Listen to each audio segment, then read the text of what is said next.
Hi again. I had an unexpected interruption, so I had to delete some of it. But my neighbour came round to ask me to look after their hamsters, and you don't want to hear all those domestic things.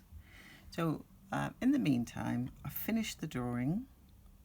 That's my isometric drawing of my L, and I also added an oblique drawing of it, which is straight 45 degrees.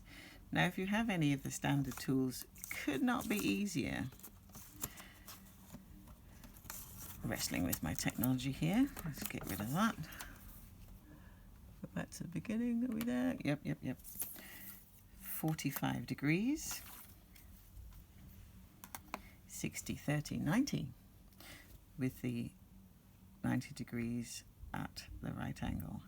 So this is exactly correct for doing isometric, and this is correct for doing oblique. And really, there are so many ways of drawing your ideas. Your ideas are going to be unique and special to you, and they'll be brilliant. So don't worry about whether you've got this right or wrong. The next thing I wanted to show you was how to make your life even easier. Now this is isometric paper, and I've already drawn, using the isometric paper, the same shape by following the pre-printed 30-degree lines. Can you see that? Now, you could do this by bringing it up on your screen, and I recommend some sites. I don't recommend Pinterest because they'll be after your attention and emails for the rest of your days on Earth. I have no idea where they've managed to secure all those interesting drawings that other people did and claim them as their own. But ideally, you should get a grid that matches what you want to draw, and you just follow the lines. They are 30 degrees to the vertical. So I'll just show you something here. That's an earlier one. So up from there, up from here. I was hoping this would be exactly the right scale. We'll cover scale another time, but it isn't. And it just makes life a lot easier. So instead of relying on counting, you can count the markings. Yeah? Does that help? Okay.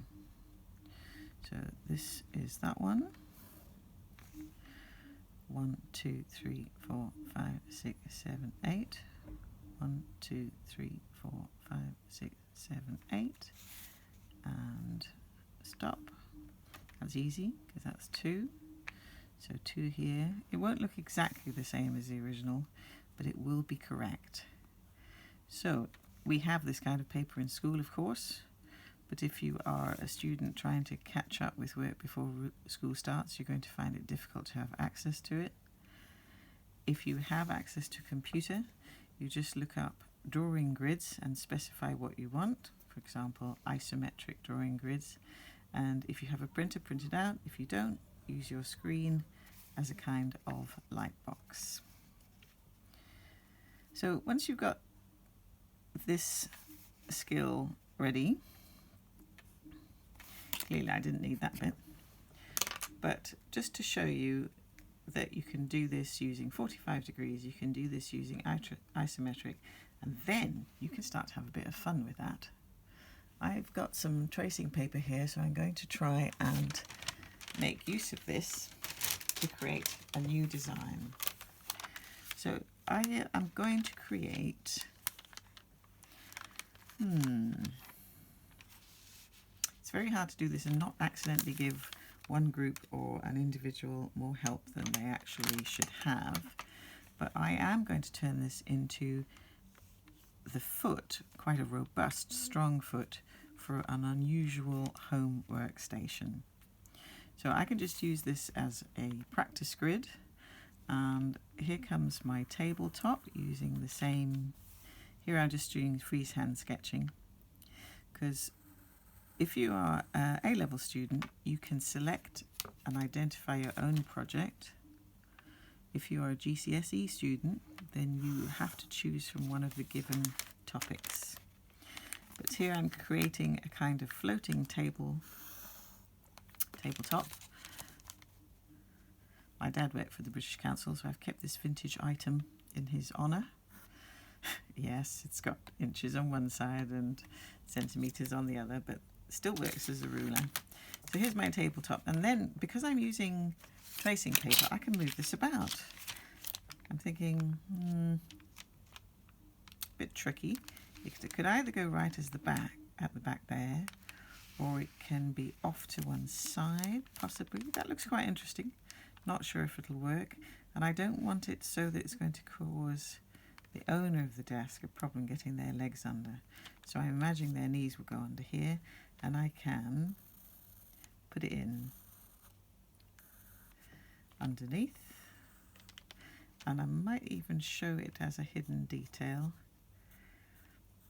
Now, there are different schools of thought on pencils. Yes, we tell you keep them sharp and so on, but sometimes if you're doing sketching, a slightly blunt, softer pencil can give you an interesting characteristic to your drawing. Okay, could work. Now, by just shifting this slightly, I can use the grid to give me some thickness to the tabletop. So I can put that in like that.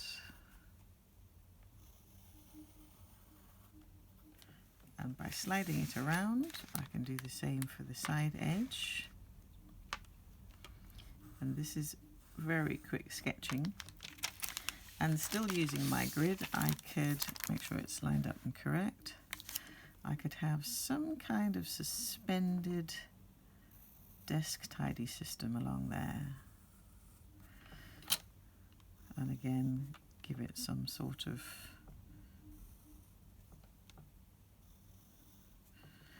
dimension, and by sliding it around you can turn out drawings that look so slick that you will dazzle yourself. Right, so I've got my desk there.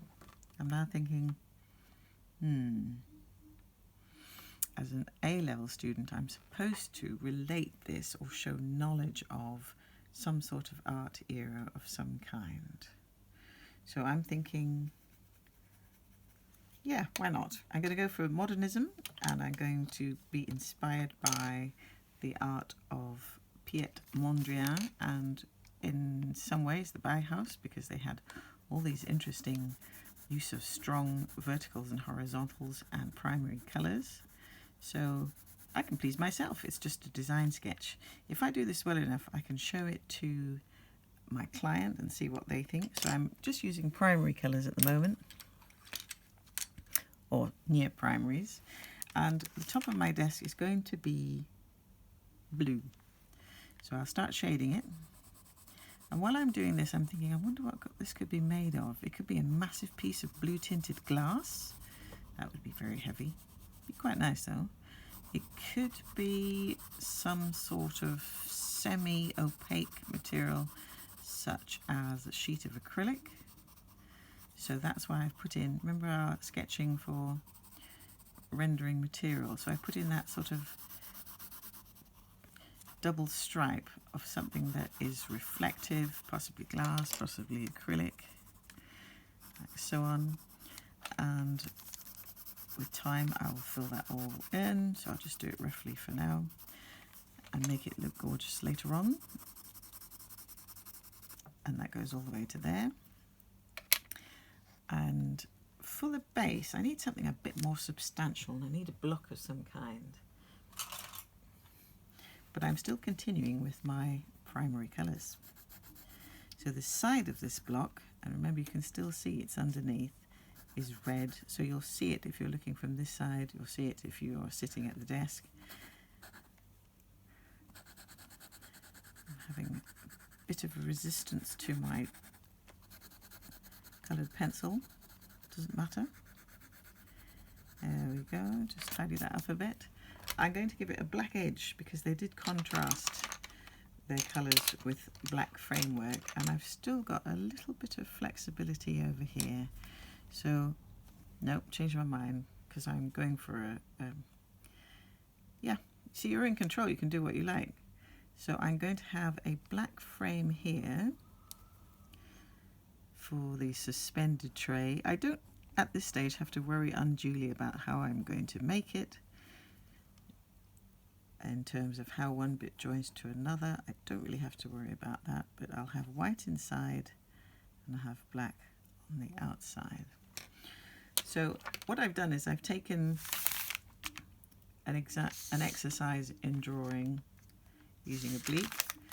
I've transferred it to a grid, and now I'm actually using it to create a design of some sort.